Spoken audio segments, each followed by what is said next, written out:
7:44 de la mañana. A esta hora le doy la bienvenida al coronel Patricio Haro, rector del Instituto de Altos Estudios Nacionales, experto en materia de seguridad. Buenos días, gracias por acompañarnos. Liz, buenos días, muchas gracias por la invitación. Coronel, en 36 horas, un policía asesinado en Santa Elena en una iglesia, sicarios llegan al sur de Guayaquil y disparan contra los moradores que estaban en ese barrio. Y lo ocurrido ayer en la mañana en Esmeraldas, 30 sujetos ingresan a un puerto artesanal, comienzan a disparar a diestra y siniestra y lo que el gobierno dice pues es un enfrentamiento entre bandas.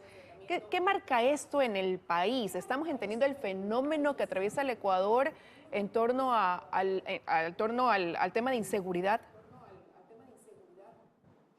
El tema de inseguridad es la principal preocupación de los ecuatorianos porque se ha visto incrementada día a día.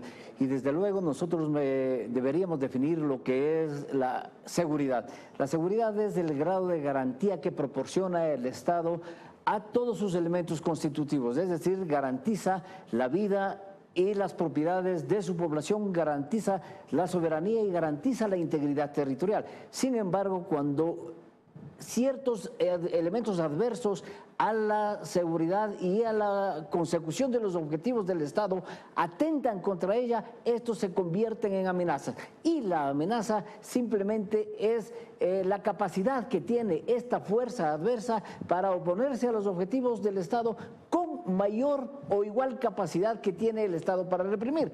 Recordemos nosotros que el Estado es quien posee el monopolio de la fuerza y la violencia. Por lo tanto, quien disputa al Estado esa fuerza y la violencia se constituye una amenaza. Y en efecto, el crimen internacional organizado ha sido declarado por el Consejo de Seguridad Pública del Estado, que es el único organismo en el Estado que puede declarar o puede decretar una amenaza, ha sido considerado como tal al crimen internacional organizado. Esta relación del crimen internacional organizado con la inseguridad que vive el país está directa y es proporcional. Ahora, y se lo pregunto porque expertos de países que ya atravesaron quizás por lo que hoy nosotros estamos enfrentando, lo que dicen es que estamos viendo solo una parte del problema. Estamos hablando de enfrentamientos entre bandas, una actividad narcodelictiva, pero no viendo la real magnitud de todo lo que eso está abarcando. Y por eso parecería que la respuesta es insuficiente. Es lo que siente el ecuatoriano, que la respuesta no va a la par con lo que realmente estamos enfrentando. La inseguridad tiene varias causas. Las causas estructurales es la primera y de ellas nosotros podemos decir que la falta de educación, la falta de empleo, la falta de salud son las causas estructurales que generan violencia. Sin embargo, según estadísticas del INEC, determinamos que el desempleo ha decaído en 1.9%, el subempleo también ha disminuido, la tasa de educación y de escolaridad es del 77%. Lo que es preocupante es el alto porcentaje de deserción de los estudiantes, especialmente en la educación básica. Pero también hay causas naturales como las que está viviendo el país por los fenómenos relacionados con el fenómeno del Niño, por los deslizamientos de tierras que han sido provocadas en varias situaciones, por las inundaciones.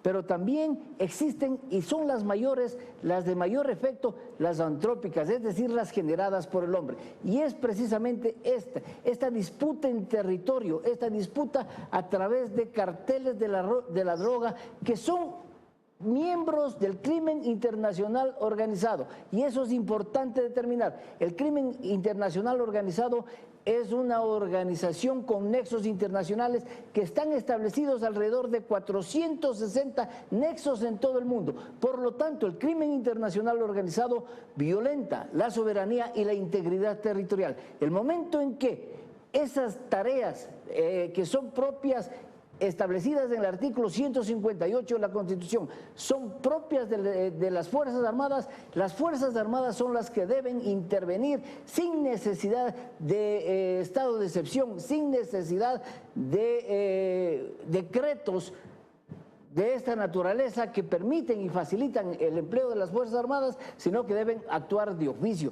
Se está violentando el crimen internacional organizado, violenta la soberanía y la integridad territorial. Bueno, y en realidad eso no se da en el país. Hay un debate en la Asamblea incluso para reformar esas acciones de las Fuerzas Armadas. Hoy ellos amplían su campo de acción cada vez que hay un decreto de estado de excepción. Pero la respuesta que da el gobierno, el Estado, a esta ola de criminalidad, lo que estamos enfrentando, ¿va en la medida de lo que el país necesita? Se habla de que hay un plan desde la época del presidente Lenín Moreno que iba a durar hasta el 2030. ¿Se puede decir que se ven reflejadas las acciones quizás de ese plan que el ciudadano no conoce, pero que el gobierno dice existe? Lo que ha sucedido últimamente en el país nos da la medida y son hechos que nosotros debemos analizar. El asesinato en el puerto artesanal de Esmeraldas es una consecuencia directa de lo que el crimen internacional organizado actúa precisamente en los puertos artesanales del Ecuador. Son 218 puertos artesanales que existen a lo largo de los 670 kilómetros de perfil marítimo en el Ecuador. Y muchos de ellos son cooptados por el narcotráfico para utilizar a nuestros pescadores con el pago de recursos o con amenazas para que ellos conduzcan cantidades de droga hacia buques nodrizas que se encuentran en alta mar. Entonces, la falta de recursos y la falta de medios a las fuerzas de seguridad del Estado, especialmente a la Fuerza Naval en este caso, es lo que genera precisamente este tipo de inseguridad y de violencia.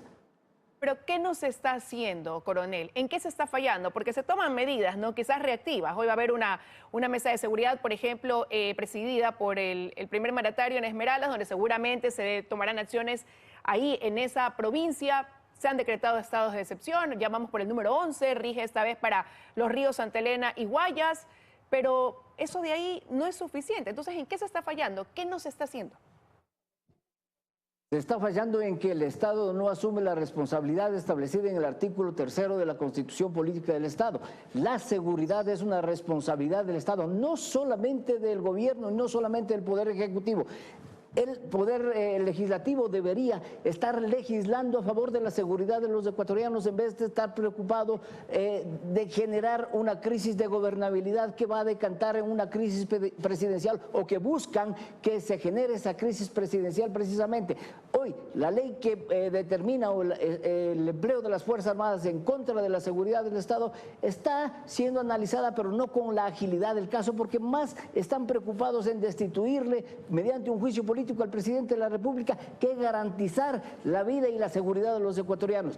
Esta pugna de poderes que genera la crisis de gobernabilidad es precisamente en donde se está fallando. El Estado como tal, como una fuerza integral, no está actuando en su conjunto. Es un esfuerzo del Poder Ejecutivo que, con los recursos que tiene, está poniendo al servicio de la seguridad de los ecuatorianos. Pero ese esfuerzo no es suficiente. Se deben todas las funciones del Estado trabajar en forma conjunta en beneficio de la seguridad de los ecuatorianos. Ahí está la falla. No está trabajando el Estado en beneficio de la seguridad de todos. Eso se necesita ahora. Ayer el exministro del Interior, Patricio Carrillo, decía que quienes son sicarios, por ejemplo, ahora, vienen desde hace más de 10 años, 15 años, 20 años, siendo víctimas también de una desatención y hoy este es el resultado, ¿no? Pero ¿qué más quizás se dejó de hacer o qué ha permitido que crezca esta actividad económica que está directamente también ligada con el narcotráfico, con esta actividad del crimen organizado?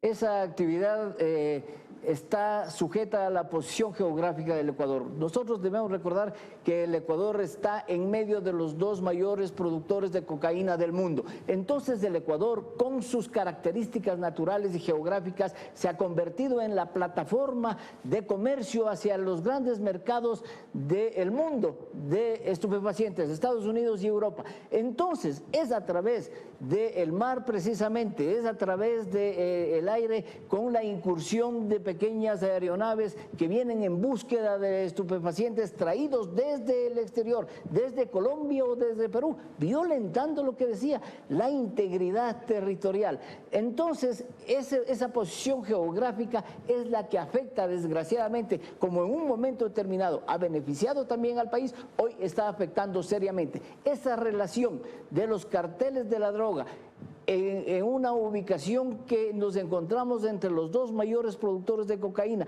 y con una cadena establecida hacia los grandes mercados de consumo del mundo, pues eso es lo que está fallando. Nosotros deberíamos enfrentar esta amenaza, que es común a varios estados, con una respuesta común. El gobierno nacional ya ha dado un primer paso y muy importante, que fue ese acuerdo con Colombia para actuar en conjunto en contra del crimen internacional organizado. Sin embargo, ese acuerdo debería ampliarse a ser una alianza estratégica, una coalición internacional de todos los países involucrados en esta cadena de producción, transporte, consumo y también comercialización para enfrentar al crimen internacional organizado. Una amenaza común debe ser combatida con una respuesta común. Me quedan 30 segundos, pero no quiero dejar de preguntarle. ¿Han cumplido también instituciones dentro de ese camino como la UAFE, la justicia, la inteligencia que debe existir, el servicio de rentas internas a través de los controles que también pudieran ejercer?